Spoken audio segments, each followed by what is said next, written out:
Naimbag nga rabi.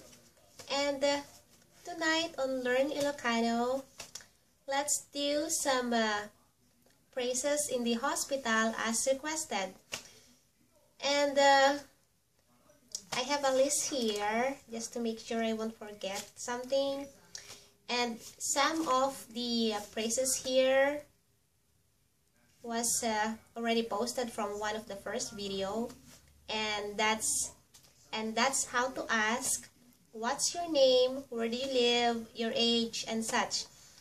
But since it's also one of the phrases asked or questions asked in the hospital, might as well do some review. So let's start. Patient who came in and you want to ask what's your name. To ask what's your name, that's Inya tinagan nyo. Inya tinagan nyo. Or, and if you're talking to a grandmother or a grandfather, you can add apong. Inya tinagan nyo apong. Apong means grandma or a grandpa.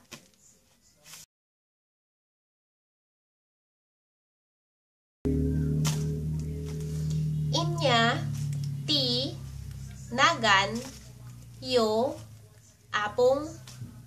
Apong, or what's your name, grandma or grandpa.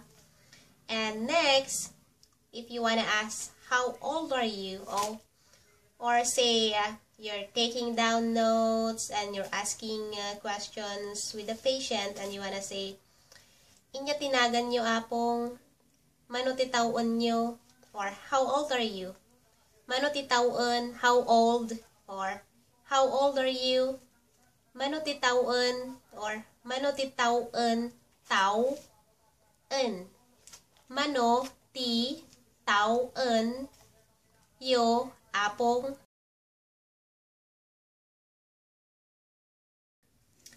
And if you wanna take the address, what's your address? Inya ti address yo. Inya ti address yo. What's your address?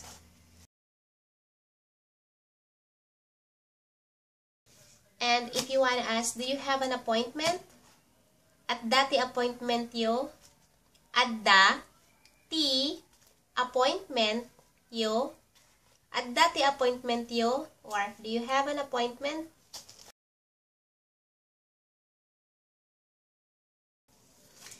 And if you want to say, if you want to ask, are you taking any medicine? Adda agas yo nga tumtumaren.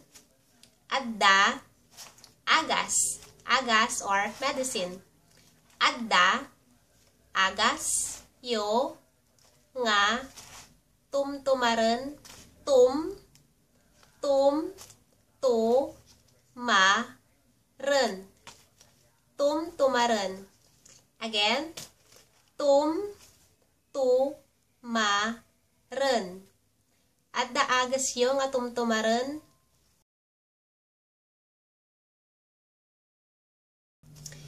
And say for example, the patient is already prescribed with medicine and you want to ask if he or she still have a medicine. Adda pay agas yo? Or do you still have medicine? Adda pay agas yo? Adda pay agas yo? Do you still have medicine?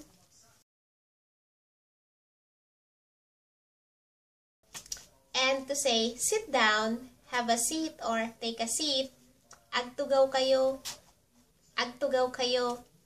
or to give respect, if it's a grandmother or a grandfather, you say, agtugaw kayo apong, or if the patient, if the patient is like, can be a mother or a father, you can say, agtugaw kayo tatang, or agtugaw kayo nanang. Nanang for mother or inang, and tatang for dad or father. And as I said, grandmother or grandfather, you can call them apong.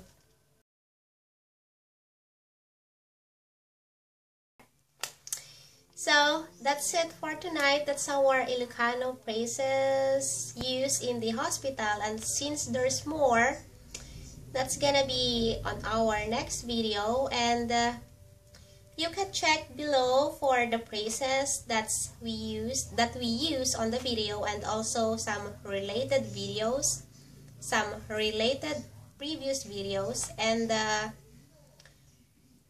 next, more phrases used in the hospital, and then after that we can do animals and body parts. Okay, that's it. Good night. Bye-bye.